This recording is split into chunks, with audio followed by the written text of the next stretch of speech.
Hey, deserving listeners, it's time to watch 90 Day Fiancé. Let's get to the show. Idea right now. It's nice here. It's fly, right? Yeah, a lot of people. Also, a lot of sexy girls. There are a lot of sexy girls in Virginia Beach. Tarik has a necklace that says, I think, Tarzell, which is for Tarik and Hazel. And me and my wife do that too, Stacy and Kirk. Well, you could go Curacy, but that's not so great. So we do Stirk. That's our thing.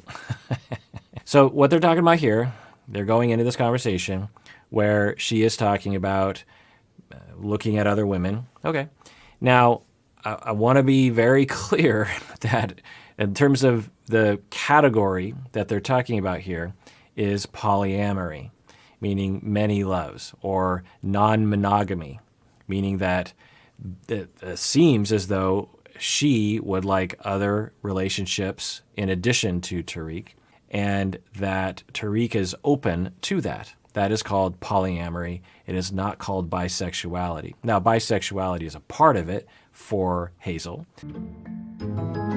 My parents, they are very religious, and I don't want them to not like me. As far as women goes, you can pick from all kinds here. In America, I want to have a girlfriend in my relationship with Tarik. All right, so this is great. We're actually hearing from Hazel what she wants. She's saying in the United States, she wants a relationship with Tarik, and she wants another woman in that relationship. So, all right, that's polyamory, and it's great. There are black girls, white girls, Latin girls. Every kind of girl from all over the world is here. Yeah. I mean, there's Thai American women here, women from Thailand here. That would be my thing. Okay, and it sounds like Tarik, particularly given that they have already been in a relationship where they had another individual in their intimate sexual romantic circle, if you will. In polyamorous world, we call it a polycule, meaning like a molecule. When you draw it out, it kind of looks like a molecule, where you would have Tarik and Hazel. You would have another person who was involved with both Tarik and Hazel, and maybe that person is involved with two other people, and those two people are involved with two other people. And of course, you want usually what people talk about very explicitly in those polycules is protected sex and safe sex, so that if someone has a ongoing STI, that it won't work its way through the entire system. A lot of polyamorous people are very upfront about that and very safe about that and very mature about that. But anyway, my point is that Tarik is now expressing like, hey, yeah, I'm up for having another woman in this relationship as well. And here's my preference. I like these kinds of women. Okay, so they're having a conversation about that. Let's see how they navigate it. I know that he likes Thai women, but Tarik and I has an ex, Menti. She's Thai, and she was my first girlfriend. But when we were three together, they are talking Thai in front of me, and I can't understand. I felt left out. Okay, interesting. I'm so glad that they're actually interviewing Hazel and showing us, because we hear a lot from Tarik, which is interesting, but I would love to know how Hazel is doing. And what she's saying is in this past relationship, she felt left out because they were talking Thai together. Now, I didn't know that Tarik understood how to speak Thai, but he does apparently. And she felt left out. Okay, so that can happen. In polyamorous relationships, feeling left out is a frequent feeling because you don't have necessarily the complete attention of the other people in your polyamory circle. And you feel bad and you feel left out. You feel jealous. You feel worried about being rejected. You feel hurt. And you express it. And you just say, hey, the two of you are talking Thai. I feel left out. Can the two of you kind of include me? Can you speak a language that I understand? Nothing wrong with that. So maybe something went wrong. Maybe Hazel had a hard time communicating about that. Maybe she did and the other people didn't listen. Let's see if we find out. And I was jealous because I was worried if he likes her too much. So we broke up with Menti. The other thing I'll say is that there's nothing wrong with that as well. A lot of non-monogamous couples will do that, where they will invite other people into the relationship under certain conditions. Sometimes the condition is, look, we can like this person or you can like that person, but I don't want you to like that person past a certain threshold because I want that to be for me. I want you to love me the most. I want you to want to be with me the most. I want these other people to be close on a certain level, but not too close because that's just what's going to make me feel good, and that's the sort of situation that I want. And so it sounds like for Hazel, she was getting this feeling that Tarik and Minty were getting really close. And she said, no, I'm going to put an end to this. Couples will do that sometimes. Hopefully, prior to engaging in involving other people, you will have known that about yourself and expressed it and worked out agreements with people. I've worked with polyamorous couples in my office, and they have very explicit conversations about that. And you get very micro about like what what sexual acts you can do with other people, how much love, how often might you see other people, what kinds of things are going to make you feel comfortable, what do you want to do with other people. And you just know that about yourself and express it. And sometimes things change. Sometimes you might say, yeah, if you fall in love with someone, totally cool. If I fall in love with someone, totally cool. I'm still going to be in love with you. But then when you actually watch the love developing between your spouse and someone else, then that's another matter. And you go, whoa, I didn't know I was going to feel this bad. You have conversations about it. And at the end of the day, you might say, you know what? I can't take this anymore. And I should have told you that in the beginning. I just didn't know. And you talk about it and you work it out and you see what you can do. So, let's see what they say. The past is the past, right? This is a whole new beginning in America. And you can't base the future on something that happened with one person. This is a different situation. No, because I saw on your phone, you still message Menti.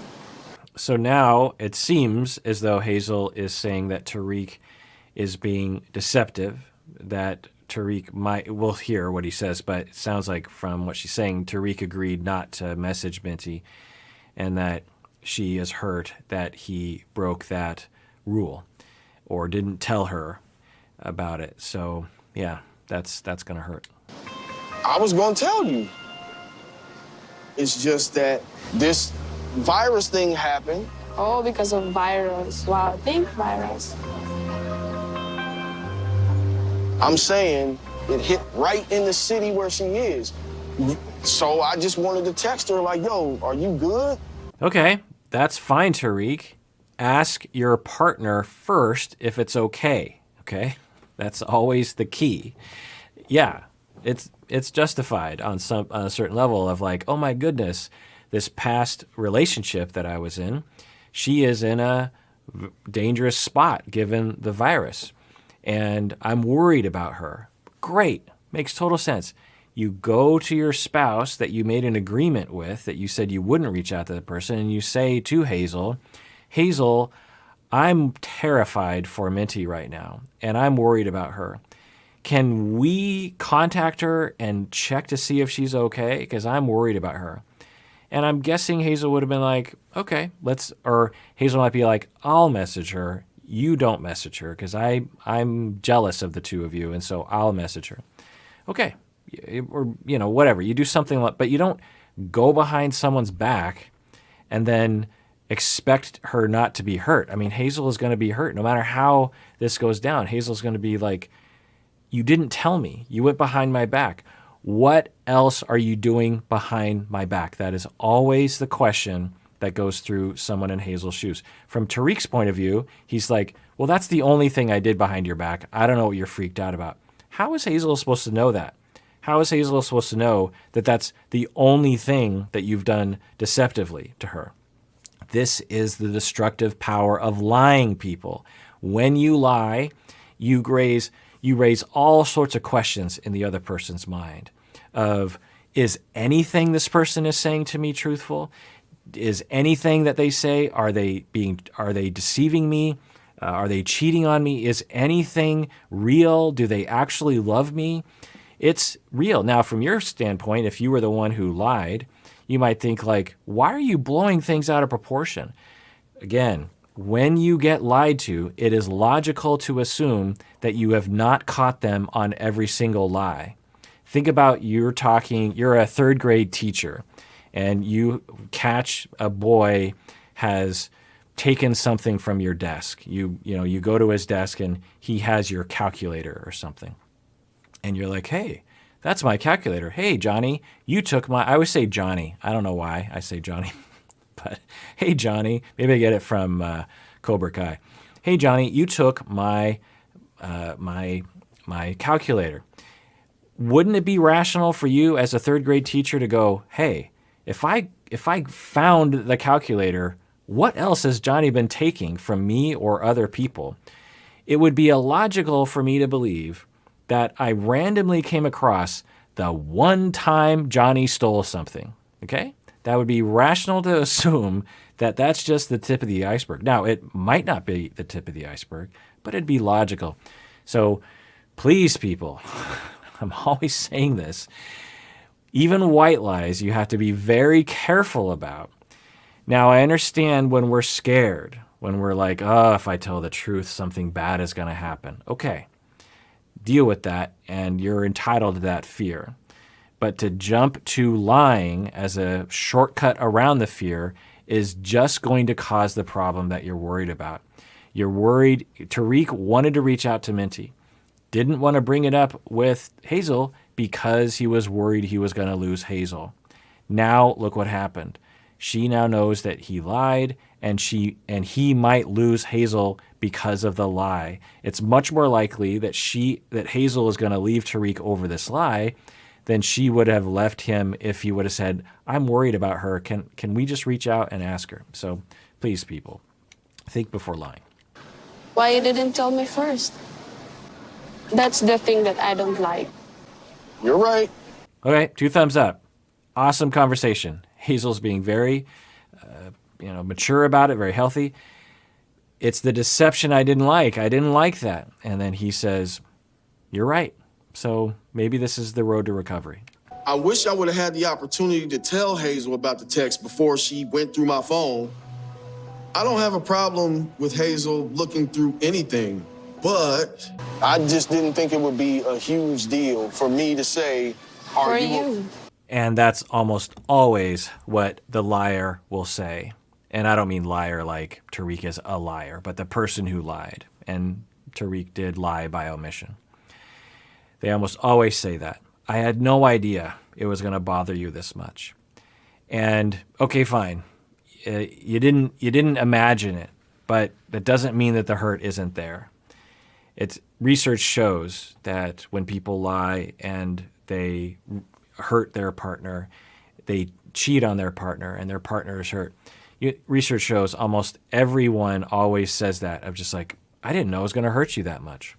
And I don't know what's going on there. I don't know if we need to teach people in elementary school. There's a lot of messages around don't lie, but maybe we need to have a lot more messages about what lies do to other people. I don't know. Because you're not thinking what I'm gonna feel. Hazel is being very mature and very healthy in this moment.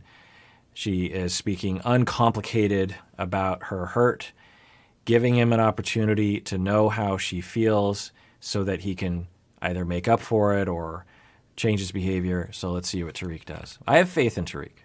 It ain't gonna be no more. So you ain't gotta worry about it. I hope so. All right. So it seems to be working out, but Tarik could have said a little bit more or dug down a little deeper. Something like, yeah, I didn't know it was going to hurt you, but now that I see that you're in pain, it makes total sense to me. I lied to you, and I shouldn't have done that. And let me just tell you what I was going through at the time.